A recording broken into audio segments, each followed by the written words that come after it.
భాగ్యనగరంలో ఇకపై రోప్ వేలు దర్శనం ఇవ్వబోతున్నాయి. ఇంతకుముందు హిల్ స్టేషన్స్, కొన్ని రకాల పర్యాటక ప్రాంతాల్లో మాత్రమే కనిపించిన రోప్ వేలు ఇకపైన తెలంగాణ రాష్ట్ర రాజధానిలో కూడా కనిపించబోతున్నాయి. దీనికి సంబంధించి యూనిఫైడ్ మెట్రోపాలిటన్ ట్రాన్స్పోర్ట్ అథారిటీ పర్యాటక శాఖతో కలిసి తన ప్రతిపాదనలు ప్రభుత్వం ముందుంచింది. గతంలో కూడా ఈ తరహా ప్రతిపాదనలు వచ్చినా సరే అవి కార్యరూపం దాల్చలేదు. కానీ ఈసారి ఇది వర్కౌట్ అయ్యే ఛాన్సెస్ ఎక్కువగా కనిపిస్తున్నాయి. ముఖ్యంగా ఒక బాక్స్ లాంటి వాహనంలో తీగల మీదుగా ఒక ప్రాంతం నుంచి ఒక ప్రాంతానికి తీసుకువెళ్లేటువంటి రోప్ వేల్లో ఏకకాలంలో 6 నుంచి 10 మంది ప్రయాణించవచ్చు. నగరంలో పెరిగిపోయిన ట్రాఫిక్ సమస్యని అవాయిడ్ చేయడంతో పాటు పెరుగుతున్న పర్యాటకుల సంఖ్యను దృష్టిలో పెట్టుకొని వాళ్ళని ఆకర్షించేందుకు, అలాగే ఇతర రాష్ట్రాల నుంచి వస్తున్న వాళ్ళ అటెన్షన్ని కూడా గ్రాప్ చేసేందుకు ఇలాంటి ఒక ఆలోచన తీసుకువచ్చారు.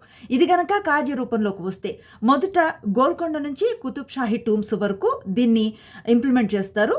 ఇక్కడ సక్సెస్ అయితే గనక తర్వాత ట్యాంక్ బండ్, అలాగే కొత్వాల్గూడ దగ్గర ఏర్పాటు చేసిన ఎకో పార్క్, అలాగే మిరాలాన్ ట్యాంక్, అలాగే సంజీవయ్య పార్క్ లాంటి ప్రాంతాల్లో ఈ రోప్ వేలని ఏర్పాటు చేస్తారు. తద్వారా వస్తున్న పర్యాటకులకి ఒక విచిత్రమైన, ఒక వింతైన అనుభూతిని అందించడంతో పాటు పర్యాటకాన్ని అభివృద్ధి చేయాలనింది మెయిన్ ఉద్దేశంగా కనిపిస్తోంది. నియంతృత్వంతో ప్రజా ఉద్యమాలను ఆపగలరా? బెదిరింపులతో ప్రజా గొంతుకును నొక్కగలరా? తెలుగువారి మనస్సాక్షి సాక్షి టీవీ. సాక్షి టీవీ ప్రసారాల కోసం వెంటనే మీ లోకల్ ఆపరేటర్ను సంప్రదించండి.